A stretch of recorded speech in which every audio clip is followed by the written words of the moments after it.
What is up, everyone? Brandon Ferst, aka First Report, representing the First Off the Bench Podcast Network. Everyone comes off the bench.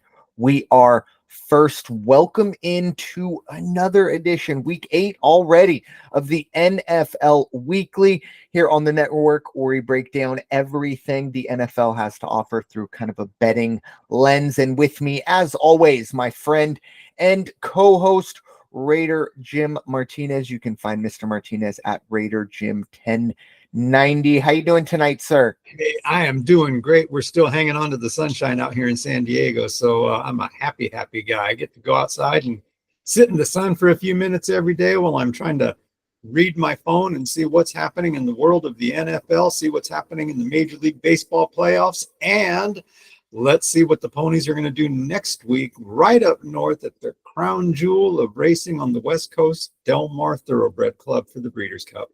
Amen. Yeah, we're before we hit record, talked a little bit of that. Obviously, if you only follow us, or you don't listen to the original call to post, that is going to take precedent next week. The Breeders' Cup, 2 big days, essentially the Super Bowl 4-horse racing. So, little scheduling note, you're all on your own next week for the NFL side of things, but we have you covered for the ponies. That will be tentatively Tuesday and Wednesday dropping next week. So no NFL for you, but we do have you covered this week. And of course, going forward, we have you covered as well. But it's, as I said, 8 weeks in, or at least I should say 7 weeks in. Only one undefeated, and I think you probably would have gotten the best odds of all of them, with the Chiefs being the final undefeated. Who knows? I mean, we could be seeing the most unimpressive undefeated season ever, and I say that a bit tongue-in-cheek. All they got to do is go out and get the job done, and that's what they have done. But Raider Jim, your thoughts as we, essentially we get very, very close to the unofficial halfway point of this season for a lot of teams. Yeah, last week, I looked at the games last week. I didn't get to see a whole bunch of them, but wow, what do you think about them Chiefs? They just don't care. We're going to go everywhere, and we're going to, we'll just bring our A game. And sometimes we don't bring our A game, but we're going to have our defense with us, and we are just going to prevail. I enjoyed that game. I had the Chiefs in that game. Real shocker to me still is the Los Angeles Chargers. Now, the Chargers had almost 400 yards in offense last week, and they played Raider football, and they only got 5 field goals. Mm-hmm. I don't know how you get that many yards and you don't get into the end zone, and so you end up. I think they also lost 20-15. 17-15. 17-15. I know the Raiders score was 20-15. Same thing with the Raiders. They go against the number 28 defense in the NFL. They don't get into the end zone. But I think what I have Lions and Vikings, boy, that lived up to the hype. Wow. We both said that was going to be probably the game to watch, and certainly was. The one that made me smile the most, though, is old Devontae getting his 30 yards of offense on his new team with his old buddy. Jets lose to Pittsburgh in unquestionable fashion. Pittsburgh again rolls up 38 points, well beyond their average they had over the first few weeks. Aaron Rodgers, you're running out of people to blame. Mm-hmm. He got the coach fired. He blamed somebody else the next week. And then this week, I understand he was saying the issue is that the press is poisoning the locker room. Yes. So it has nothing to do with the interceptions he's throwing. And now this week, he's got 2 banged up legs and a banged up knee. So let's see what happens this week. But yeah, things aren't looking well in Jetland. No, and also I saw something, nothing official or anything, but Robert Saleh was at Packers practice, so that's a little bit. He's hired. Yeah. Oh, okay. He is. Fair enough. He is. He is going to be working with the coaches over there. There you go. So it's kind of the reverse Rodgers going from the Packers, or from the Jets to the Packers. So a little irony there. Good for him. But yeah, the Jets in a lot of trouble. For me, last week, it was kind of mainly about the quarterbacks. Obviously, first things first, the injuries. Jaden Daniels, it could have been worse. Obviously, you don't want to see him get injured ever, but if you're going to have, if you would have told me this last week that Jaden Daniels gets injured, I get very, very worried at that. And then you say it's a rib injury, and that somewhat calms it, because you'd rather have a rib injury than, a lower body injury, what you would obviously fear.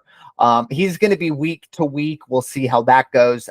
We'll say, we do record here on Wednesdays, so going forward, it might be a little difficult to prognosticate the Commanders. If we have to literally wait until game time, it does change things. But Mariota did at least seem like he was, but it was the Panthers. But he did seem like he was able to kind of step in and at least keep the offense moving at a pace. And then the other big injury, at least on the quarterback front, Deshaun Watson. Look, obviously, I don't want to see anyone get injured ever, regardless. I will say the reaction, and I know there were a lot of Browns and athletes who were very upset at the Browns fans' reaction that were, cheering the fact. I definitely don't condone it. I obviously understand it. The reason I am not fully behind it is because I know how fans work, and this is probably true of any fan base, not just the Browns. But if Deshaun Watson was tearing it up, playing at MVP level, they would be freaking out. The only reason, they can sit here and cry humanitarian aid. And again, this is every fan base in the NFL. I'm not singling out the Browns. They're just in this situation. Right. Trust me, I'm coming from the Eagles. It would probably be worse from the Eagles side of things. But I do think a lot of that frustration is the fact that he is not playing well rather than his personal conduct. Again, if he was, MVP status, they would be clutching at their pearls that their top quarterback goes down, not celebrating the fact that someone who, look, has had some issues with the opposite sex. It's probably the best thing I could say about Deshaun Watson. But on the NFL side of things, I do, and we will talk Browns, Ravens in a bit. I do think this is good for the Browns going forward on an NFL and on the field side of things. Keeping it in the quarterback side, though, Brock Purdy and Patrick Mahomes, these are the two quarterbacks that were in the Super Bowl last year. And I'm not going to sit here and tell you that Patrick Mahomes isn't one of the greatest quarterbacks I've ever seen. But there are, I think, 4 quarterbacks in the league that have 2 or more interceptions, or 2+ interceptions more than touchdowns. Patrick Mahomes is one of them. I think, you got Anthony Richardson and Daniel Jones, and I think one other is there. Obviously, they're 6-0, but Patrick Mahomes has to get this figured out. And he will. I have no doubt about that. The Chiefs bringing in DeAndre Hopkins, it's rather incredible, especially considering you brought up the Chargers, how you rack up so many points. Justin Herbert, I believe he was the first quarterback ever to throw for 350 yards or more and not throw for a touchdown. That's, as you said, it's almost impossible to not break a pass. I could see how you rush for 150 yards and don't score a touchdown, because it's hard to, run 80 yards away from people. But anyway, so the Chiefs seem to get a little richer with the DeAndre Hopkins trade. Chargers seeing like everybody is getting a wide receiver except for them. And finally, the kind of MVP talk that I think I didn't have a whole lot right coming into this, when we had our preview podcast talking about futures, but I talked about Lamar Jackson. I think it was 18 or 21 to 1 to be MVP. And I couldn't believe it. He's the reigning MVP. Obviously, if he was coming off of a rough year, I could understand the long odds. He is the current favorite, I believe, about 3.5 to 1 to win MVP. He's playing the best quarterback, I think, of anyone, essentially not named Joe Burrow. Joe Burrow's also playing very well, but his team unfortunately has the defensive issue. And then another kind of dark horse, Jared Goff has been really, really good this year, and the Lions obviously have, but Jared Goff is putting together arguably the best season of his career. The story kind of continues to get better and better for a kid that I think a lot of people, and myself kind of included, wrote off. I remember when I got the news of Stafford for Goff, and I think there was a draft pick put in as well for the Rams, and I kind of went, oh, well, that's the end for Goff. Definitely not the case. The Lions look very good, as you mentioned. That NFC North game was absolutely incredible. It was so much fun to watch. Made up for the as you said, some of the other games that were going on. Sunday and especially Monday night. Looking at you, Chargers, that game was very rough to watch in that situation. But time to kind of look ahead. As we said, this is for a lot of teams going to be their kind of unofficial halfway point of the season. Again, now that we don't play the even 16 games, it's not easy to just say, okay, it's 8 games in, but we are going to start in the NFC East side of things. This is going to be a very, very tough slate for my Eagles. They did get a good win against the Giants, but this week the Eagles are heading to Cincinnati to face a very hungry Cincinnati Bengals team. The Bengals are going to be 2.5-point favorites. The over-under sits at 47.5. Obviously, last week was the Saquon Barkley revenge game. I think it went off about as perfectly as it could have as an Eagle fan. Very low stress. Once AJ Brown kind of got loose, once the Eagles kind of stretched their legs offensively, it was essentially done and dusted. Pretty incredible what this defense has done. I was very critical of them after their Tampa Bay performance. They have really, really shown in the last 2 weeks what they can put together. More sacks than points allowed in the last 2 weeks. That's a really, really cool stat. They need to keep it going. And in this one against Cincinnati, I think the biggest mismatch for the Eagles and the biggest thing that the Eagles have to take advantage of is the offensive weapons that they possess versus the defensive inadequacies that the Bengals do possess. The Bengals probably the worst defense of any team that has playoff aspirations. I'm not fully giving up on the Bengals. Maybe it's just because it seems like they always start 2-5 and somehow sneak in at 11-6. But I think their defense is a massive, massive issue. The Eagles' offense really hasn't been fully, functional. We have yet to score a point in the first quarter, not a touchdown, not on the first drive, a point in the first quarter through 6 games. But at the end of the day, the Eagles are 4-2. I think the Eagles are good enough to cover this one. Give me the Eagles +3. I'm going to buy a 0.5 point because obviously not going to bet on this spread side of things. I do think the over can hit here. I think you have 2 good offenses. I know the Eagles defense has been good, but the Bengals are a desperate football team.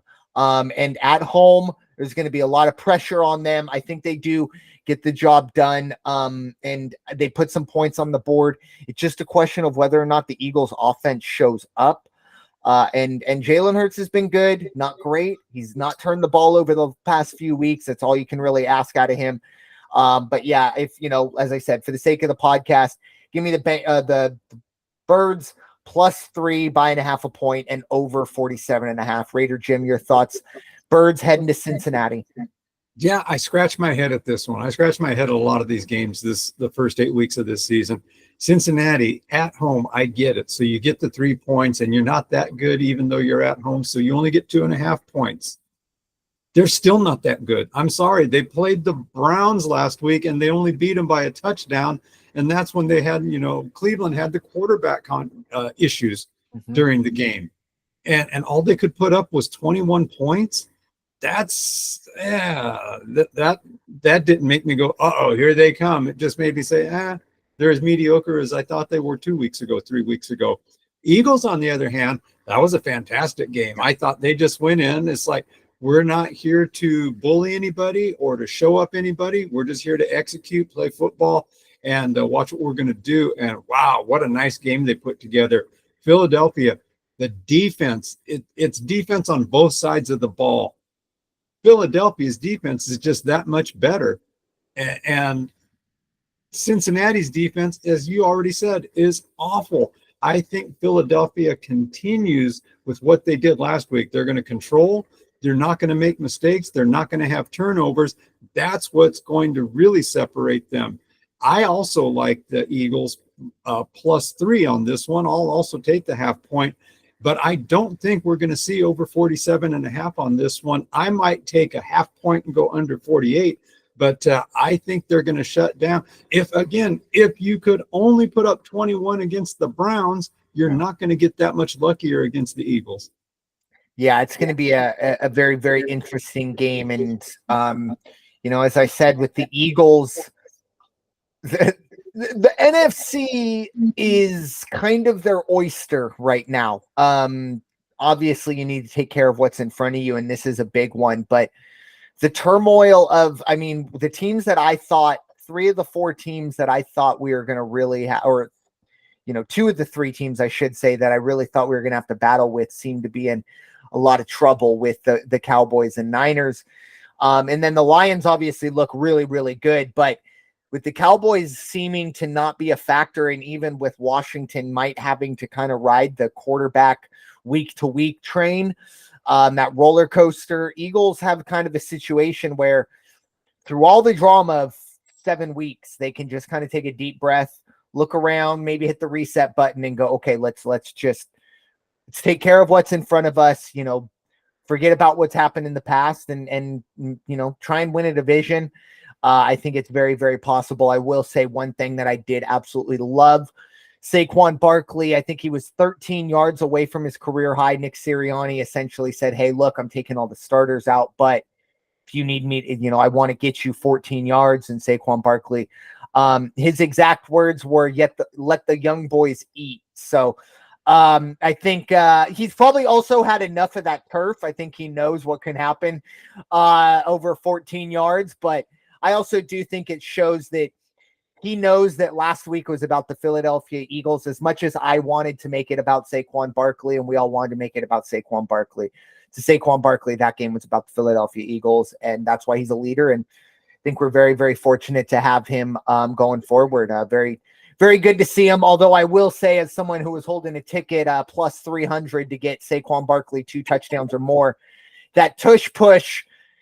Oh man, just hand it. I know we always run the tush push on the 1 yard line, but come on now. Let's help some people out over here. It's tough out here on these streets, but yeah, that was my only complaint from Sirianni's game plan was the tush push instead of getting Barkley there, but maybe a little bias in that part. But moving on to a team we have kind of referenced a few times, it is the Washington Commanders, and as I have mentioned, we are recording on Wednesday so it's Wednesday, October 23rd. No real word on whether or not Jaden Daniels is going to play, but I don't think so. Just a little early, and we shall see. But anyways, we are going to see the Bears heading to Landover, Maryland to face the Washington Commanders. The Bears are going to be 2.5 point favorites on the road. Over under sits at 43.5. Obviously, as I said, Jaden Daniels, big question mark whether or not he is going to play. And as I kind of prefaced earlier in the week 7 thoughts, the offense for the Commanders didn't seem to take too much of a hit when we did see Jaden Daniels go out. Obviously, Marcus Mariota, he's been around. Similar style of offense. He can run the RPOs. He can kind of stretch those legs out, get outside the pocket if needed. Not nearly as explosive in any, of the big time categories of Jaden Daniels, but at the very least, I think he comes in and he can just, I'm sure the Dolphins would love to have had someone like Marcus Mariota over the past 3 or 4 weeks. You know what I mean? So he's definitely taken a step back from the Jaden Daniels experience, but I do think Marcus Mariota can get the job done. I'm always been a big fan of home dogs. I'm going to buy another half a point here. No surprise. Give me Washington +3. I absolutely love it if Jaden Daniels does play, but again, I think they're going to slow play it with Jaden Daniels, even with a rib injury. I think they're kind of feeling like they're playing with house money right now. I think they're 5-2. So they feel like they got some room for error, or a little net underneath them. They want to win all of them, but they don't want to rush the kid back and do long-term damage. But I still think they're good enough to cover here. Give me Washington +3. I do think we see some points here. The Bears defense is good. The Commanders defense has gotten better. But I think both, look, it's Possibly 1 versus 2, quarterback wise, at least in the draft. At the very least, I think Caleb Williams wants to come out and build on what we saw from London last year. So I think we're going to see some points being scored. Give me the over 43.5. And yeah, Washington +3, buying a half a point. Raider Jim, your thoughts? Bears at Commanders. I couldn't have said it better myself, but the Bears are the number 3 defense. Okay, yeah. So they are definitely a force to be reckoned with. But as you said, the Washington defense is getting better and better each week. Plus, it's that confidence. They're really riding the confidence now of the success. Hey, look at us. We're sitting at the top. We're not the laughing stock of the division anymore. Daniels, that is a big thing. If I had any input at all to what's going to happen with the game plan for Washington, I don't let him start. Mm-hmm. Let Marcus go out there and do his thing. He did just fine. And you said it. They played Carolina. Okay. So we'll give you that one, the high and the low. But still, that doesn't mean that after Daniels went down, they were still going to go out and score 40 points. But they did go out and score 40 points. I think I let Marcus Mariota start. He's got the experience. Let Daniels heal a little bit. You've seen too much of this. Rush these guys back out there, and then what happens? They're injured again within another half a game, 2 games, whatever it may be. You're halfway through the season. You got to keep that kid healthy. So I think Washington's defense is going to hang in there. They're going to play fairly tough, but I'm with you. Give me 3 points on the Commanders. Give me over the 43.5, and let's keep Daniel safe because that kid's too good to go out there and put him in harm's way. Amen. Yeah. And rib injuries don't tend to just kind of, chill out for a week. And unfortunately, the way he wants to play. And I don't have their schedule in front of me or anything like that, but it'd be interesting to see, if their bye week's coming up in 2 to 3 weeks, that might be just a moment for everyone to just kind of sit Jaden down and go, look, we want you to come back the week after the bye week. There's no need to kind of rush anything. Like I said, I think they're in a really good spot right now. And you mentioned their defense. I think when you have an offense that is at the very least so contrasting to how bad they were last year on offense, it's very similar to in baseball where you're a starting pitcher and your offense isn't very good. There's just that extra bit of pressure of knowing like, man, if I go out and I give up 3 runs, which you give up 3 runs over 6 innings, that's a pretty good start. But, if your offense is pretty bad and you give up 3 runs, there's that extra pressure to be perfect. I do feel like that was the case last year for this defense. They really did underperform. And this year they know that, hey, you know what? We can give up 17, 21 points and we're still probably going to get the job done or at least compete and have a chance to win towards the end. That's very nice compared to what they were dealing with last year. But moving on to Sunday Night Football. And I tell you, the start of the season, I thought this was going to be kind of one of those games, the measuring stick, the splitting of the hairs, if you will. Excuse me. But instead, this is kind of, I don't want to say an elimination game, but it's kind of an elimination game. If you can have one week 8, feel like this might be it, at least for a serious contender in the NFC. It is Sunday Night Football. It is the Dallas Cowboys. They are heading to San Francisco to face the Niners. The Niners are going to be 4.5-point favorites here. The over-under sits at 47.5.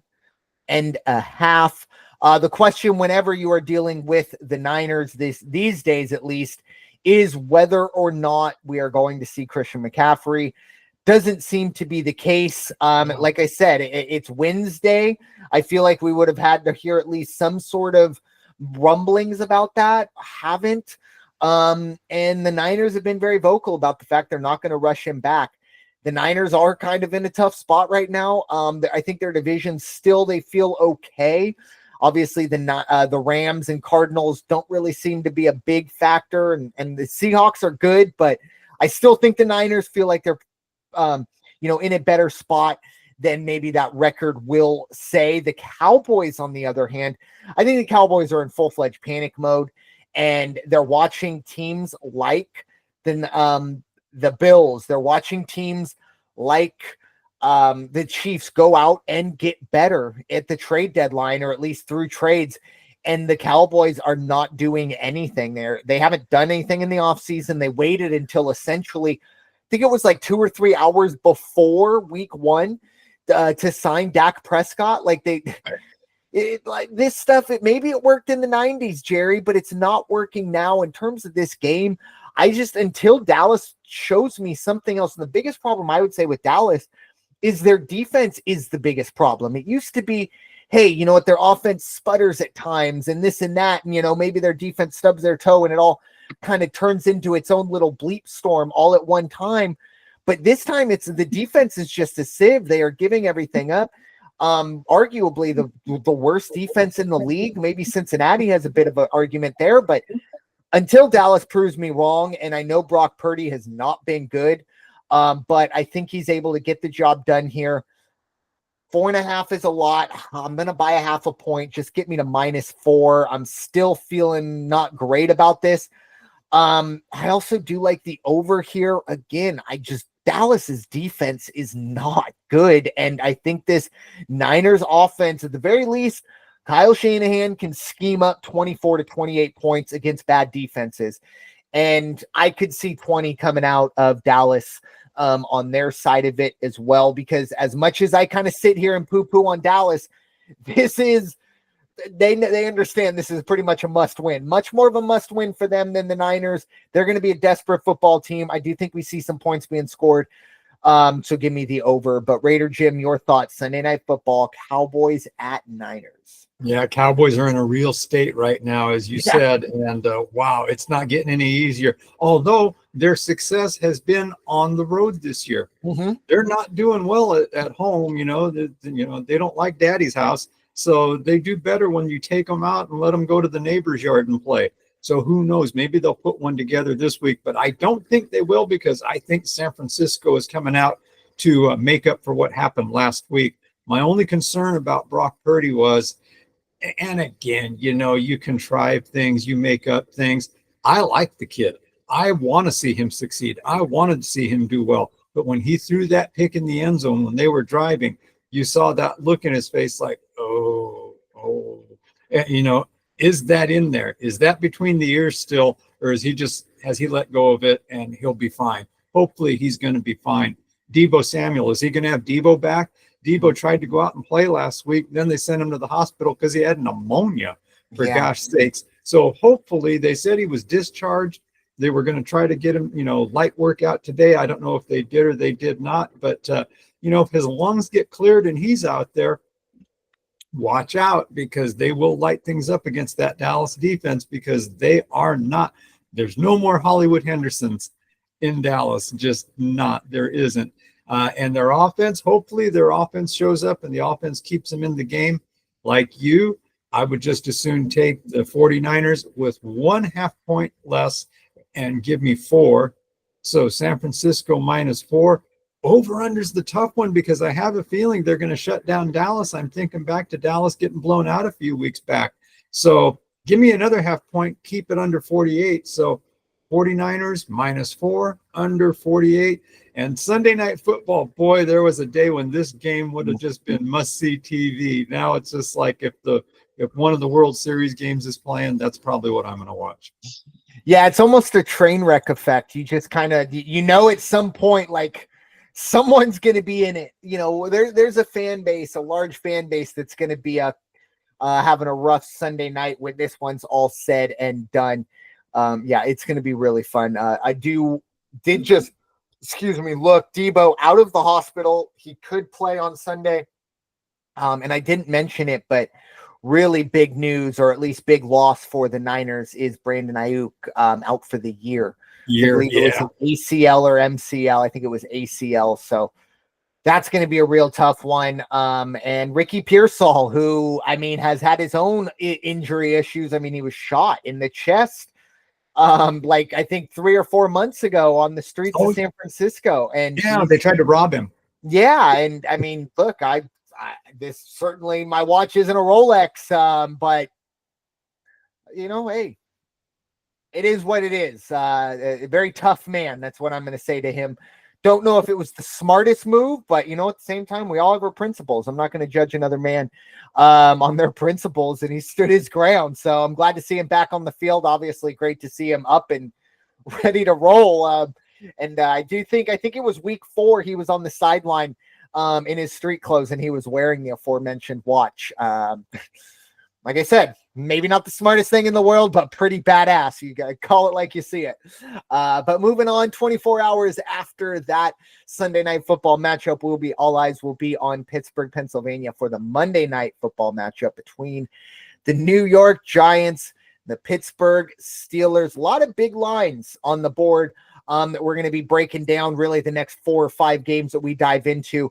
The Steelers are going to be 6.5 point favorites in this one.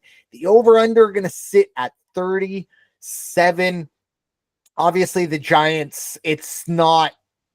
I mean, look, there are plenty of stats out there. I think it's 630 plus days since Daniel Jones has thrown a touchdown pass. There's a list of like 15 hockey players who have scored in that stadium in the 2 games. That I mean, it's like I said, Daniel Jones, I'm sure, is a fine individual, and you sometimes you do feel a little bad individually. You do feel bad, but it's really bad for that fan base.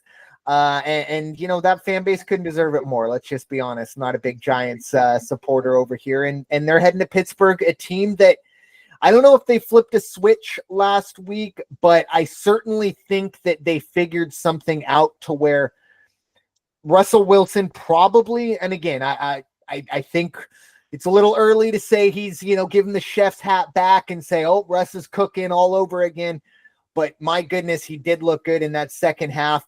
And I think Pittsburgh, when they have an identity of running the football, playing really good defense, and just trying to beat you up, a lot of body shots, kind of, you know, a rock fight, get you on the ground, MMA style, you know, Daniel Cormier, just wrestle you and bear hug you to death.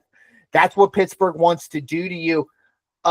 With that being said, as bad as the Giants have been, their defense is pretty good. I know they gave up 28 points to the Eagles, but a lot of that was late when, you know, they're out on the field a lot because their offense, you know, is just, they're allergic to first down. So it's very difficult for this defense to kind of catch their breath. So late in the game, they're giving up kind of these garbage time touchdowns. And I think this defense is pretty good. I also think the way Pittsburgh wants to win, they did seem to somewhat unlock George Pickens, but George Pickens is, I think, going to be Antonio Brown 2.0. He's an odd character on the field. I don't know. There are a lot of questions, and a lot of them I don't really want answers to, but someone needs to know I don't know. He's a character, very eccentric out there. But if they can kind of get him focused, we talk horse racing, get the blinders on and get him focused on the field, I think they could really unlock something. But at this moment, I think the Pittsburgh Steelers are just more of a grinded out football team. And those type of teams, I don't like big spreads, at least in the cover. I think they win this game, but give me half a point. I like the Giants to cover 7. Again, I don't think we see a whole lot of points here in this game. I see this 17-13 Pittsburgh. It's close, but it's not really close, if that makes sense. But yeah, Giants +7, under 37. Raider Jim, your thoughts on Monday Night Football, Giants at Steelers? Yeah, is Monday Night Football. Do you really think all eyes are going to be on this game? Yeah, I was a little facetious in that one. At least football eyes-ish. Giants defense, definitely good, definitely competitive. However, the Giants offense is horrendous. And overall, the Giants are just not a good team. Pittsburgh, on the other hand, take their last 2 games, one being the Raiders, 2 being the Jets, who are definitely much better than the Raiders. Somehow, Pittsburgh has put up over 30 in both of those games. And they were up to that point averaging 18 a game. And I think they're getting used to this. Hey, we kind of like this scoring in the 20s and the 30s. It feels kind of good. It feels like we're really playing football. I think they're going to manhandle New York. I think they are going to shut down the offense of the Giants, which isn't saying a whole bunch. Giants will get 10, maybe 13. But I can see Pittsburgh going out there and putting up 4 touchdowns, 1 a quarter, or no problem. Either way, they're going to go over 37, but I'll take a half point, call it 36.5. And I'll take a half point and say Pittsburgh -6. But I think Pittsburgh's got both sides of the board on this one. I just don't see the Giants doing much of anything, before we hit the real half of the season. And then second half, who knows? Yeah, it's and I think it was more because it was a blowout, but obviously we did see and I don't even remember who came in, if I'm being honest, but Daniel Jones did get kind of benched. I don't think it's a quarterback change. I mean, there's for better or worse, they're stuck with Daniel Jones. But yeah, it's going to be difficult to kind of right the ship. And I feel bad for Brian Dable. I think he's a really good coach that just got caught in a situation where the front office chose incorrectly. They chose Daniel Jones over Saquon Barkley, and I can't necessarily blame him because I think it was more of the quarterback position over the running back position rather than player versus player. But they made their bed, and they got to lay in it, and this is what they got to deal with. So moving on to not the biggest spread overall of the weekend, but a pretty big one indeed as we start to focus our attention to the AFC West. And yikes. I was going to send Raider Jim a text that, hey, if you want, we can just kind of get rid of the AFC West being a part of it and, just open it up over. And I was like, no, you know what, Raider Jim, too much of a professional. He's going to get out in front of it. Obviously, things have not gone well in Raider land. Another loss last week. Desmond Ridder has been brought in, possibly quarterback wise. Yikes. But anyways, the Chiefs are going to be coming to Vegas. They're going to be 10-point favorites on the road. Over under sits at 41.5. As I always say, nobody gets their thoughts out on the Raiders on this podcast network before Raider Jim. So, Mr. Martinez, the floor is yours. The Raiders can't even bench a quarterback this year. They bench Gardner Minshew. And what happens? Aiden O'Connell breaks his thumb. Gardner back in the game. Here we go. There's only bright light for the Raiders is Daniel Carlson. Yeah. He's kind of like that one guy on the Major League Baseball team where you have to pick somebody and put him in the All-Star game. So we'll pick the relief pitcher. Okay, there you go. And that's Daniel Carlson. But the guy is good. I mean, I'll give him that. But the Raiders, one of my favorite things I saw last week leading up to the game, it was one of those Antonio Pierce, with his game face, I'm serious things, and it's addressing the Devontae Adams deal. And the caption that he told the team was, "We haven't had him the last few games. We're fine." Coach, you were 2-4 when you made that statement. Now, his definition of "we're fine" and my definition of "we're fine" completely different. I don't call 2 games under 500 fine. Now you're 2-5. And it's what I said earlier in the season. The more Kansas City wins, and now they're 6-0 or whatever they are, and then you're down here. You've got to win X amount of games just to even get close. I'm already calling the Raiders eliminated. There's no chance they're going to come back and even challenge for a wild card. Defensively, still too many rumors flying around about maybe they're going to get rid of number 98. And one minute you see him saying, I'm not here to rebuild, I'm here to win. Yeah, okay, I like cliches like the next guy. But then he says, no, I'm here to be silver and black for the rest of my life. Everybody's got a price. Everybody has a price, and he does not control his own destiny. Mark Davis controls his destiny. So we'll see what happens. And then they're going to play the Kansas City Chiefs. Now, Kansas City Chiefs, the one negative is Juju Schuster's out. He got hurt, but then they brought somebody else in. And this is all we've watched for the last 2 seasons, and you and I have talked about it. It's like Andy Reid has a closet. And he's I got a stain on my jacket, and he goes and he pulls out another jacket, and it's as good looking and better than the one he just got rid of. This isn't going to slow down Kansas City at all this week. They're going to be in Vegas. They're going to be under the dome. It's going to be filled with red. You can be sure this game is going to be filled with red. 10 points is a lot of points, though.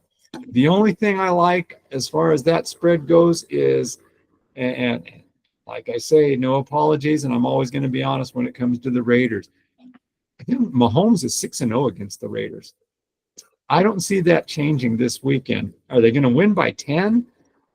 That's a lot of points. That's a lot of points. But I don't see the Raiders putting up points against the Kansas City defense because we've already said it for the last couple of weeks. It's Kansas City defense that's keeping them in and has helped them become 6-0. I'm not going to touch the spread on this one. The over-under, I will touch the over-under on this one, and I'm going to go under 42 because I think they're going to shut down the Raiders again. Daniel Carlson probably have another great week, but I think Patrick's going to get just enough done to win the game. Maybe 4 touchdowns, but I don't think they're going to go crazy and run up 40 points. Yeah, and I think that's that. I think it's 6-0 in Vegas because I do think Aiden O'Connell, actually, it's a funny little stat. That's correct. That's correct. Is the last quarterback to beat Patrick Mahomes in the regular season. Well, actually at all, now that I think about it, even going through the playoffs. But that game was at Arrowhead, and I actually heard someone say that Andy Reid actually was playing 4D chess. He lost that game so the Raiders would hire Antonio Pierce. I mean, it's not untrue. I can't sit here and say it's definitely didn't happen. It would be some pretty incredible Machiavellian stuff from Big Red, but no, this is a tough situation for the Raiders. And you talked about, Max Crosby. I'll be honest, and I've kind of said this from the beginning. I think the Raiders got to blow it all the way up. I'm talking Death Star, end of A New Hope, and nothing, and start fresh. And unfortunately, kind of a big sledgehammer, a big part of that would be trading Max Crosby. It would hurt in the moment, but I could imagine, at least especially on the trade deadline market, I could see a first-round pick swapping hands. And it's probably going to be a late-round pick. And, yeah, it's going to feel a little bit like Khalil Mack to the Bears, and maybe it's going to suck for – yeah, I know. I apologize. Yeah, had to say it. I had to. But you know what? We sit here, and I have a feeling, Raider Jim, this is going to be – kind of, it was very similar when I did the change up with Brianna, who is an Angel fan. It was kind of like May rolls around. It's like, all right, we got about 4 more months of talking about our individual teams. We just got to be honest with you. But no, you got to go down deeper in order to kind of bloom up. Obviously, you got to hit some things correctly, but I do think Max Crosby would get you a first, or at the very least a second and a third, or something, and get some draft capital. Now, making the right decisions, that's another story, but at the very least you give yourself those opportunities. In terms of this game, it's just in my bones, I have a really hard time picking a road favorite in double digits. I'm going to buy half a point. Give me the Raiders plus 10.5. I don't know. Like I said, I'm not betting. This is for the sake of the podcast. Definitely not betting this one. I do think we see some points being scored. I think we might get a backdoor cover here, even at the very least a backdoor over cover. Very similar to what we saw a few weeks ago in the New Orleans-Seattle game. I could see that. And possibly, like I said, maybe even a backdoor cover on that plus 10.5. I don't think this game is ever necessarily close, but we're also not seeing Patrick Mahomes sit out the fourth quarter. It'll be close enough for Mahomes to be out there and run their offense, not put a whole lot on film, but they'll be up probably between, 7, 14, and 17 throughout the entirety of the game. And you're just kind of hoping that maybe the chips fall correctly and you do get that plus 10.5. But like I said, if the Raiders come out and do cover, it's just really hard to be holding a ticket where you picked a road favorite with 10 or more points, especially in the division. Just my thinking on that side of it. But sticking in the AFC West, as bad as the Raiders situation is, not nearly as bad as what we're seeing in Carolina. And it's getting really, really bad in Carolina. At least the Raiders are staying competitive. That's what I will say for the Raiders. And I do think they have some talent. I don't know what you can say about Carolina at this point, other than the fact that they are heading 2 Mile High to face a kind of a hot Denver team right now. Got the inconsistency at least out of the way. They played 2 really good games in a row, and they're coming off of what, you can kind of consider a mini bye. And they will be 9-point favorites as they host the Panthers. The over-under sits at 43.5. Raider Jim, your thoughts, Broncos hosting the Panthers.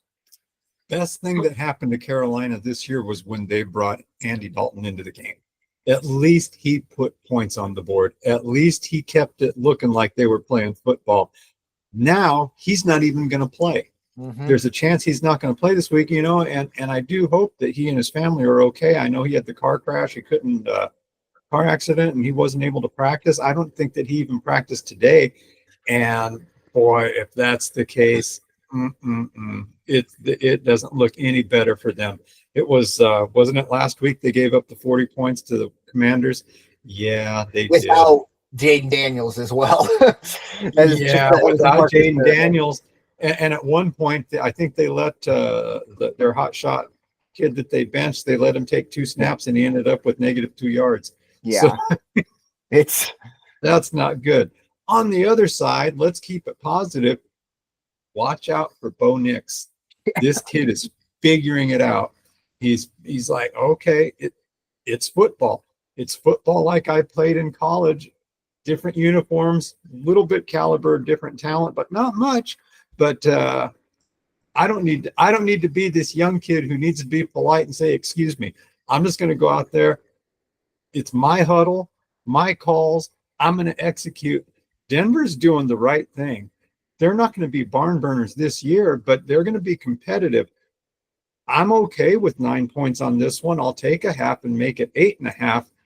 The over-under, though, give me a half point and keep it under 44, because I don't think Carolina's going to score. I really don't. I can see Denver's defense is good, so I don't see Carolina executing too much that's going to get them in the end zone 2 or 3 times.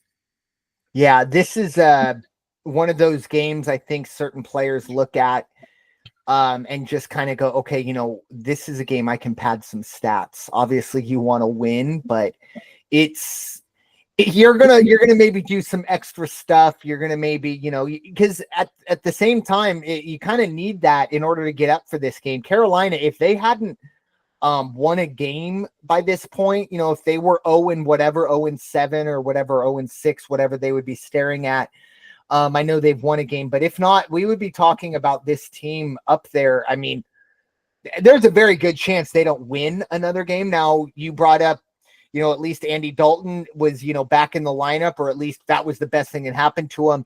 The only positive I can say at this point now is at the very least, they still have their first round pick for this year. So they're not kind of, that's the other part of it. Now, they don't have their second round pick, but at the very least, they're getting out of that Caleb Williams trade, or at least I should say Bryce Young trade at the end of this year. But they are going to have to make some very, very tough decisions. And the other part of this, too, is kind of the elephant in the room that is David Tepper, the owner of the Carolina Panthers. I think he's somebody that, look, he is very successful. I think he was a hedge fund manager. He's very, very wealthy and very hardworking, comes from, the business side of things, whatever, blah, blah, blah. Not my forte, not even close to it. But I think he's realizing what a lot of, business owners believe is that you can't just come into the NFL and take your business acumen of X plus Y equals Z. It's not how the NFL works. You don't just sit back and go, oh, Bryce Young was, the best of all the numbers, this algorithm that was built by this guy at my company. Don't work like that. And I think he's realizing that, and it doesn't seem like he's taking it too well. So we'll see how that goes. Denver -9. That's the easiest, I think, bet of the weekend, honestly. I until Carolina shows me at least any fight, even with Dalton in the game. I don't see any fight there. I think this is a team that's just defeated. They know they're bad, and I don't even know if they're going to try to fix it at this point through this season. And then I'm with you, the under. The only thing I worry about is Denver putting up 45 by themselves or 42 to 3. I mean, this is an offense that, again, Bo Nix and Marcus Mariota, I think, I'm not going to break them down, but I would say they're about similar in terms of their talent, ability.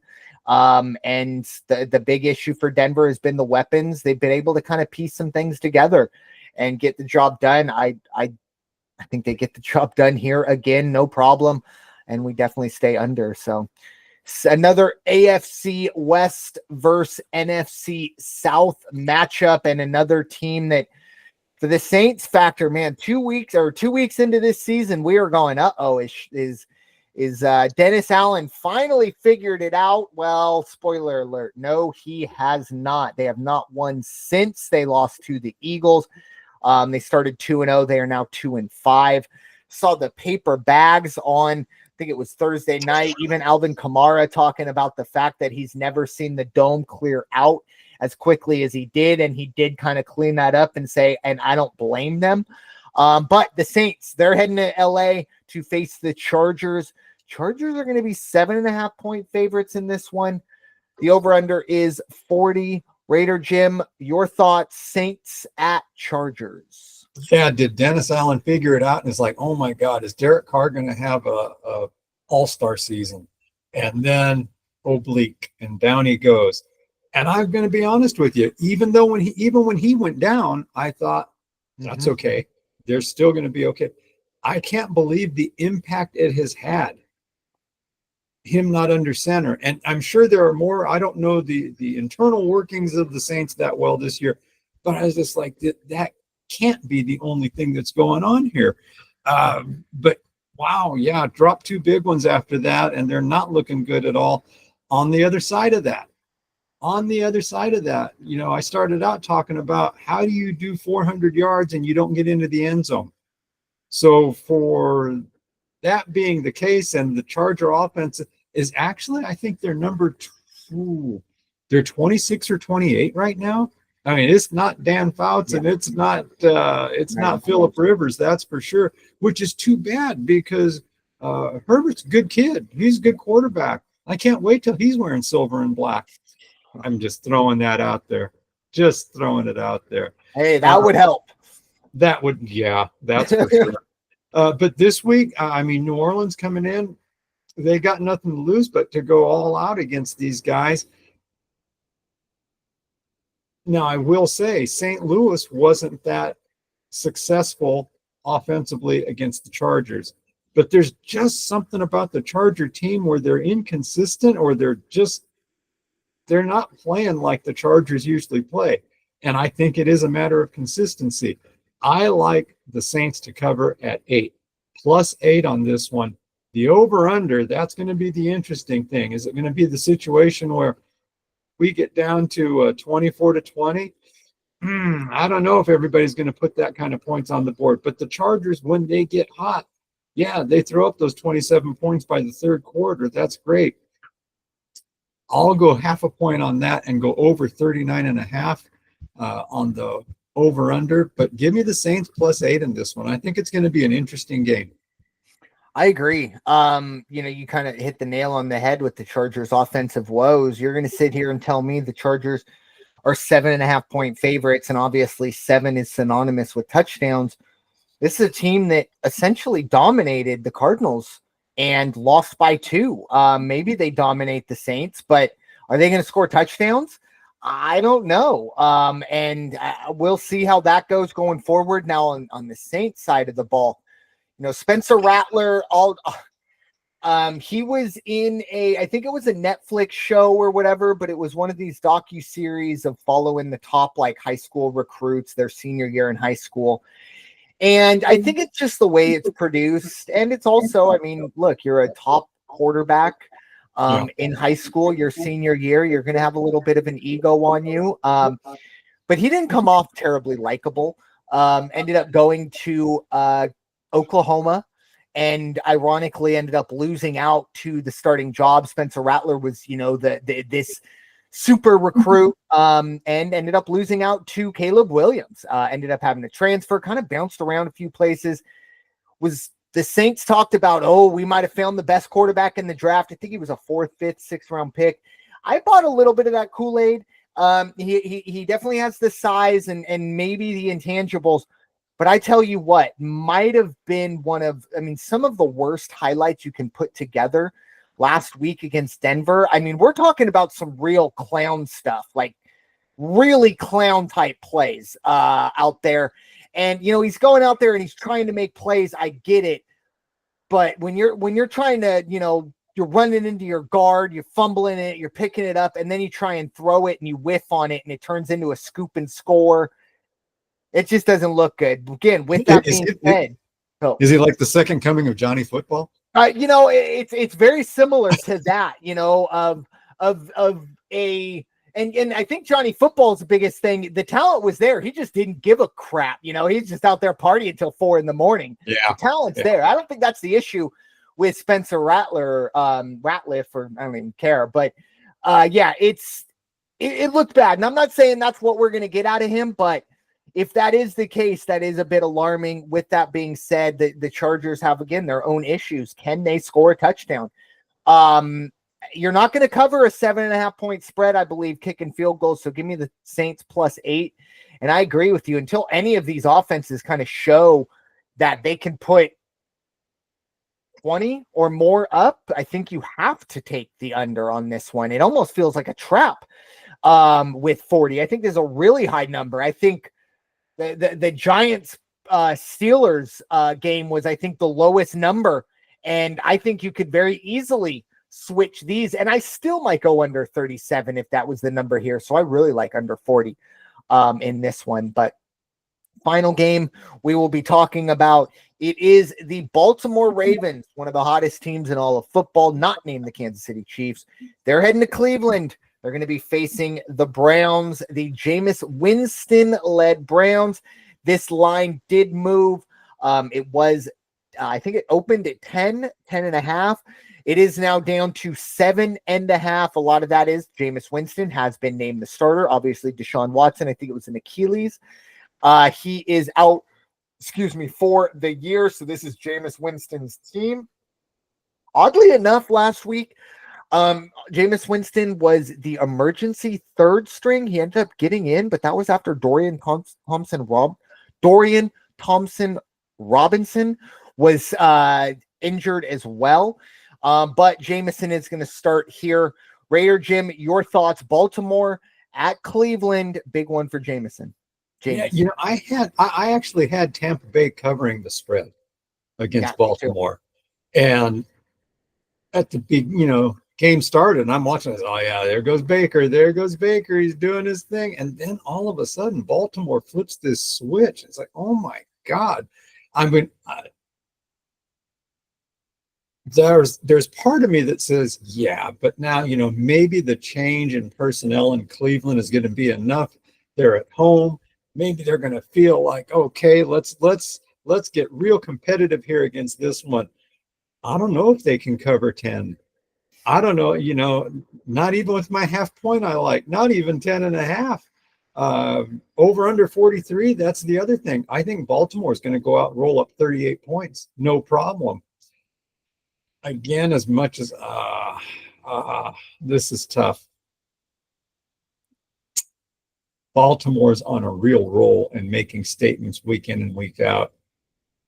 9.5 to cover for Baltimore and over 42.5 on the over under. Again, better luck to Cleveland. And I hope they do start riding it, because they're kind of like, this is the residual effect because of Deshaun Watson. And that's too bad. That's what the team is going through, but that's exactly what the team's going through. Yeah, and that is the main thing. And again, this no one forced him to give up a ton of draft capital and sign him. That information, all that stuff that was known about him before they went out and traded for him. And there were plenty of Browns fans that, I don't want to say celebrated the trade, but certainly weren't screaming about the injustice of it all, if you will. Right. Now, of course, they feel aggrieved because it hasn't exactly gone as planned. And again, as I said from the beginning, it's any fan base, insert here. Not debating that. They were just the ones who this is what we're talking about.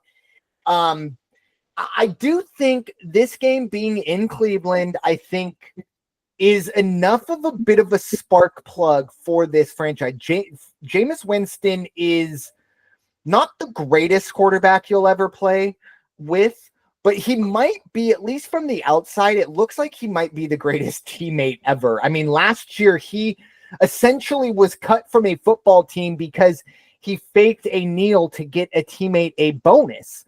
And again, is that the smartest thing to do? No, but character. I mean, if you get me $500,000, I'll get into the foxhole with that guy or whatever that number or that, or at the very least, when that guy comes into your foxhole, this is a guy that I can get behind or rally behind. Again, though, it's kind of like Jameis Winston is more of an evolved, or maybe even not evolved, but very similar to Gardner Minshew.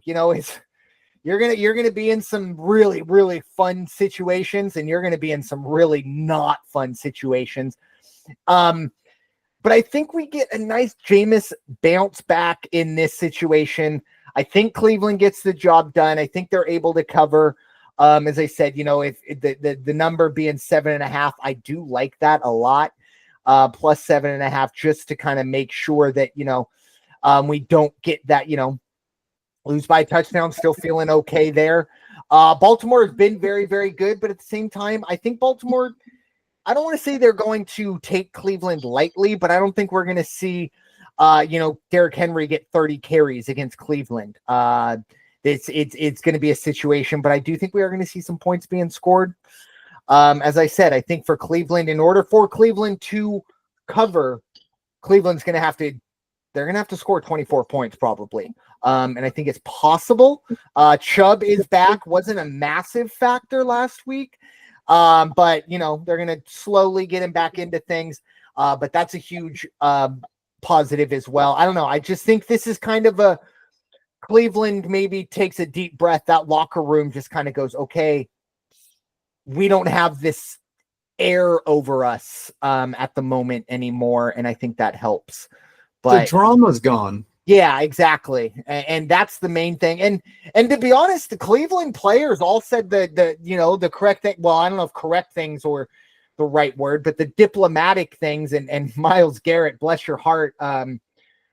I don't know if you saw his quote, but he said Deshaun Watson has been a model citizen his entire college and pretty much his entire professional career. And look, I understand you got to stick up for your teammate, but look, model citizen, that's it's a bit with or without his clothes on. Yeah, you could have picked a better phrase. He could have massaged the words a little better. Yeah. Had to. Yeah. Wow. There you go. Raider Jim from the top rope. I love it. That was great.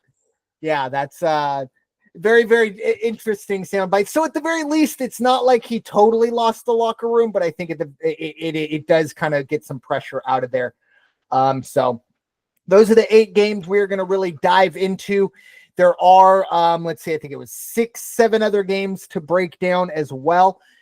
For whatever reason, we have no bye weeks this week. I think it's just, I don't know why it shakes out that way. We do get back to the byes next week. But anyways, the other games, we can just kind of, if we have any thoughts on Atlanta, they are 2.5-point favorites as they head to Tampa. Tampa lost Mike Evans and Godwin.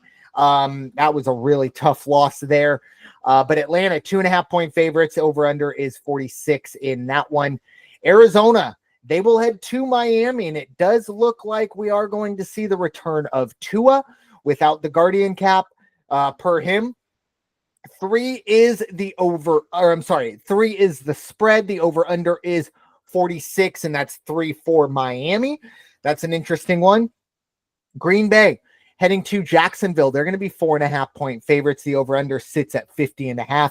Jacksonville coming back after back-to-back weeks in London. Excuse me. Indianapolis, they're heading to Houston. Very impressed with what we've seen out of Houston, even though they didn't win last week. Really impressed to see them go to Green Bay. They're going to be 5-point favorites, or 5.5-point favorites, I should say. Over-under is 47. The Jets, been a while since we've seen them be favorites in New England, especially 7-point favorites as they head to Foxborough. The over-under sits at 41. Tennessee, biggest spread of the weekend for a second straight week. Those Titans are going to be 10.5-point favorites as they head to Detroit. The over-under sits at 46. And finally, the Buffalo Bills, they will be 3-point favorites as they head across country, long road trip.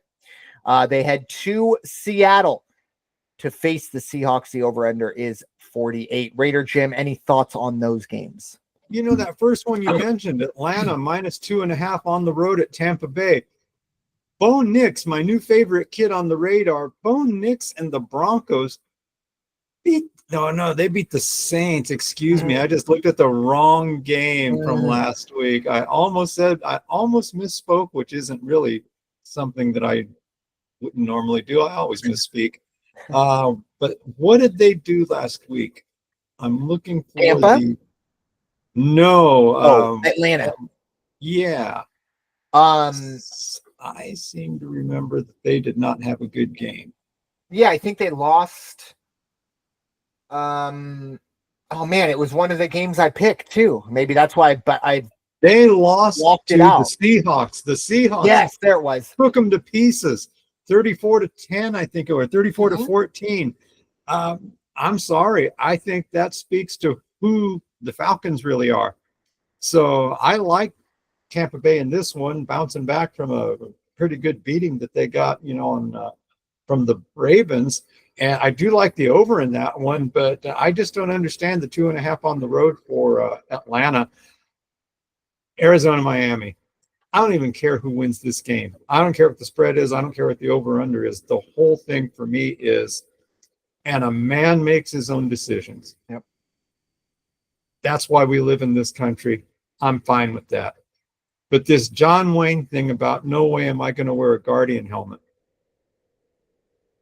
Dude, really? You got a family, you got kids. I don't agree with it. I don't agree with somebody from the organization not standing in front of him going, nah, you are going to wear it. You almost have to make it mandatory. I think, maybe I'm wrong. I'd like to know what your opinion is on it. I mean, I've said it before, and I think you kind of said it as well. Like he's a grown man. He's an adult. His decision doesn't hurt anyone, other than, and himself, if he does so choose. What I will say, I mean, I'd like to see him wear it, but I can at least sit here and I don't know if there's enough data, and I don't know what that number is. I don't know how you quantify it. I don't know. There's a lot of questions that go forward, but I can't sit here and guarantee that the Guardian Cap is kind of this cure-all for this epidemic that is, happening in football when it comes to concussions. I would like to see him wear it just for, as crazy as it sounds, maybe my own sake, because sometimes, when you do see situations where, like, you're seeing it. It happened earlier this year when I was watching. It was Devontae Smith, and luckily he's okay. He's gotten back up, but he gets hit really hard, and you kind of see the hands moving in a moment, like you kind of see him, the convulsing or involuntary movements. Again, they're the one going through the pain, and my thoughts shouldn't really matter, but you do feel a little guilty. You do feel a little dirty. To be somewhat complicit, but at the same time, these guys are getting paid a lot of money and he's making his own decision. I want to see him in a Guardian Cap. I want to see him healthy first and foremost. And I do think the Guardian Cap at least helps that. I don't know. I hate to say it, but it's very similar to a situation of, it's not a matter of if, but possibly a matter of when. And I don't want to like put that into the universe, but I mean, December he's out. There you go. I mean, it's just the situation, and I don't know, because the way Tua plays, he's not Phillip Rivers. He's not going to drop back. He can, but he's going to get out. He's going to. And the big thing is not putting your shoulder down, but at the same time, these guys are athletes. It's hard in the heat of battle to get to kind of tone it back. I don't know. I want to see him healthy, and however that needs to happen, I hope we do see that. I just I don't know. It's going to be really tough going forward in terms of some of the other matchups. Be really interesting to see what the Jets can do, because the Patriots have their real bad situations right now. There's a lot of turmoil. I don't know. It's the hard part with Twitter and X and 24-hour news cycles. You see an article, and that article is cited by 4 or 5 other articles, and you wonder, are 4 articles or 4 places reporting on it, or is only one place reporting on it? But apparently Gerard Mayo, his coaching job possibly on the line. He's apparently lost the locker room. Bill Belichick going on the podcast and being pretty vocal about maybe the way Gerard Mayo is coaching. It's not looking good, but you also have the situation that we have in New York. I don't know. I think that's an interesting game. I think the Patriots 7-point underdogs at home. That might be worth something. I think this is kind of the Patriots Super Bowl. If they can kind of pull the Giant or the Jets down into their last place domain, and for at least a week be like, well, we have the tiebreaker over you, so you're last place in this division. I don't know. I think I kind of like the Patriots in that one, as stinky and ugly and gross as it would be to pick the Patriots. Sometimes you got to get into the mud, but that's all I got. That was my only other game I was going to say anything about, and it's that one. And I think I like New England plus 7.5. Yeah. Probably over 41. I think it's going to end up being one of those 24-21 games, but New England's going to cover the spread, I think. And what I'm really looking forward to is to see who does Aaron point the finger at this time, and how does Devontae react if he only gets targeted, 4 or 5 times and only gets 50 yards. Yeah, good news for Devontae Adams. If he does lose this week, it will not be to the Pittsburgh Steelers. He's had weeks every time seeing that. Black and yellow got a little bit from the Raiders side of fit, and then wanted seconds and got traded to the Jets and took it on the mouth. Ironically, the Raiders actually performed much better than his Jets did against the Steelers.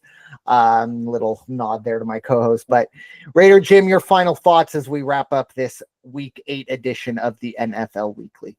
Well, I'm sure you can imagine I'm not going to talk about anything about football or world happenings and all that. There's a few times in my life when a celebrity or a sports celebrity has passed, and it emotionally just got to me for whatever reason.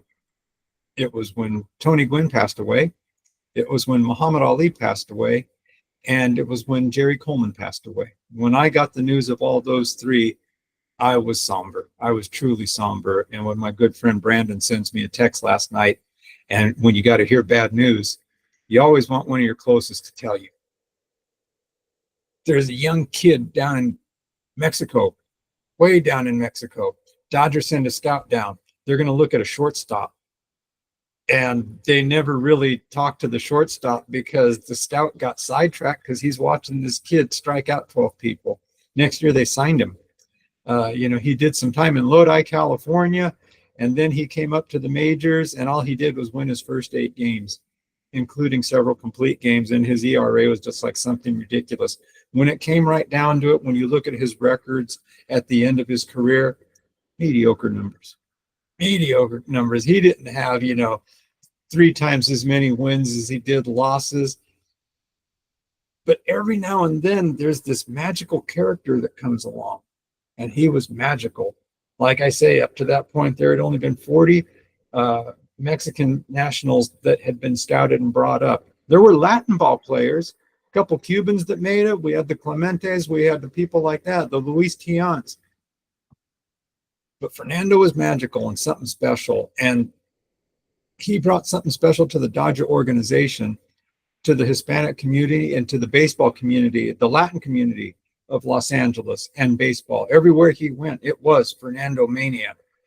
And a quiet, unassuming guy, just enjoyed it, loved playing the game, taken far too soon at 63. He still had plenty of games to call behind the microphone.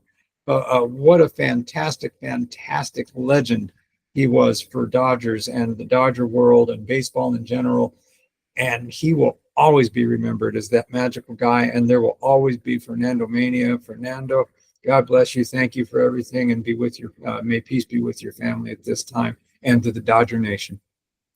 Amen. Yeah, it's going to kind of piggyback on that as well. Obviously, when I did see the news, it was pretty much right before I was, getting ready to hit the hay for the night, and saw it was 2 or 3 minutes deep, and figured I shoot Raider Jim a text. You were the first person I thought of. You brought Fernando up so much, and obviously I wasn't born in 81, and I had heard a lot. I mean, obviously it was very similar. I witnessed Ichiro's MVP and rookie season, and the only reason I bring that up is, as you mentioned, his first 8 games he won. I think it was a .50 ERA. He ended up winning the Cy Young and the Rookie of the Year. And I kind of draw a little bit of a parallel there with Ichiro and Fernando, mainly international ball players, also fantastic human beings, but also to be in a foreign country or, at that level, very kind of out of your element. And maybe, let's be honest, Ichiro in Seattle, a lot of Japanese in Seattle, and a lot of Mexicans also in Los Angeles. So not too far out of water, but still, for him to be able to go up. And I do believe the Dodgers beat the Yankees in that World Series, the 81 World Series. I know he won a World Series with the Dodgers to beat the Yankees. I don't know if it was 81, but anyways, obviously my recollection of Fernando was towards the end of his career. And, up until about 10 years ago, the Padres were the breeding grounds, and they were the retirement grounds. We're not bringing any top-notch players in during their prime. We were bringing in either the beginning with Jake Peavy and guys like that, Adrian Gonzalez, or we're bringing them in towards the end of their careers, guys like Greg Maddux and Mike Piazza, stuff like that. And Fernando was also one of those guys towards the end, the mid-90s. I don't believe he was on the 98 team, so I think it was probably 95, 96, 97. So I remember him that way, and obviously by then he was out there and he was still doing his thing, but it was a bit of a far cry. But every once in a while you'd have those moments, and the one iconic thing that I will always think about with Fernando Valenzuela is that windup, is that, as a pitcher, the one thing you're told pretty much never to do, like don't take your eye off, and he's going up and he's essentially looking to the heavens. He was so good. He was kind of able to take his eye off the ball and almost look up and take a split second to just kind of take a moment. And those eyes going up forward was always kind of the thing of, don't do that. He can do it because he's really good, but you don't do that. I'll never forget that from Fernando.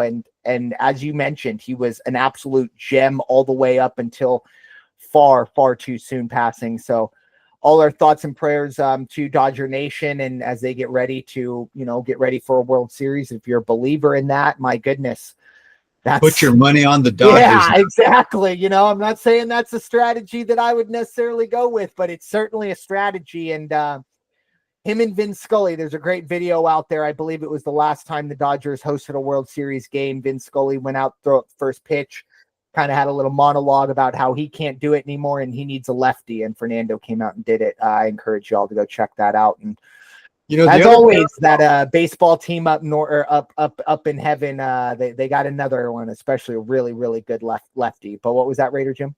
The other parallel between Ichiro and Fernando, nobody ever really knows how old they are. Yes, that's fair. It's all, there's like, no, Ichiro was 30 when he got here. Yep. and you know, they just, I don't even understand what you're asking me. Yep. And they said they would always say that about Fernando too. That was a big thing in the beginning. It's like, this guy's not 20. Mm-hmm. He can't be. He's got to be like 28, 29. Mm-hmm. Yeah. So yeah, it's a funny thing, but and that. So think about it. Say he was older. Imagine already being that old in your career, and you're just blowing people away. Oh yeah. No, he was special thing.